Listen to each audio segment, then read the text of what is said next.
উত্তাল বাংলাদেশ, একটি গণঅভ্যুত্থান, তারপর শেখ হাসিনার পলায়ন। উত্তাল রাজধানী, সময়ের পরিক্রমায় নিষিদ্ধ আওয়ামী লীগের সংগঠন ছাত্রলীগ। এবার নিষিদ্ধ ঘোষিত বাংলাদেশ ছাত্রলীগের সারা দেশে নেতাকর্মীদের খোঁজ খবর রাখতে বিশেষ তৎপরতা শুরু করেছে বাংলাদেশ পুলিশ। পুলিশ সদর দপ্তরের নির্দেশে প্রতিটি থানায় ছাত্রলীগ নেতাদের তালিকা করা হচ্ছে। সংগঠনটির নেতাকর্মীদের গতিবিধি পর্যবেক্ষণ, রাজনৈতিক সম্পৃক্ততা, সামাজিক কার্যক্রম এবং সম্ভাব্য ভবিষ্যৎ পরিকল্পনা বুঝতে এই উদ্যোগ নেওয়া হয়েছে বলে জানা গেছে।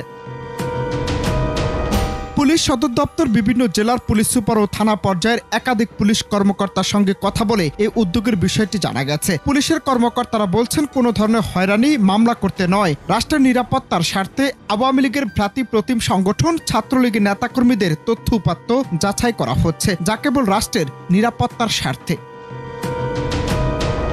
পুলিশের একাধিক সূত্র বলছে, নিষিদ্ধ ঘোষিত ছাত্রলীগের নেতাকর্মীরা দেশের আইন শৃঙ্খলা পরিস্থিতি অবনতি ঘটানোর অপচেষ্টা চালাতে পারেন। এজন্য তারা সংগঠিত হওয়ার চেষ্টা করছেন। সেই আশঙ্কা থেকে তাদের গতিবিধি অনুসরণ করতে পুলিশ সদর দপ্তর থেকে জেলা পুলিশ সুপারদের নির্দেশ দেওয়া হয়েছে। সব থানা থেকে তাদের তালিকা সংগ্রহ করে সদর দপ্তরে পাঠাতে বলা হয়েছে। পুলিশ সদর দপ্তর বলছে, ছাত্রলীগ নিষিদ্ধ ঘোষিত সংগঠন, আইন অনুযায়ী এদের সব কার্যক্রম শাস্তিযোগ্য অপরাধ।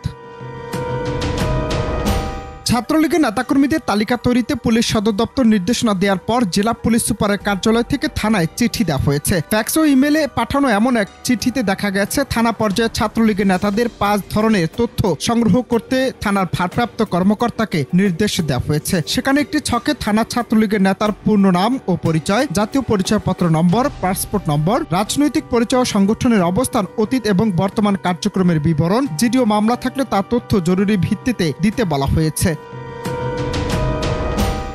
অনন্ত Hasan Masud, Bangla TV news desk.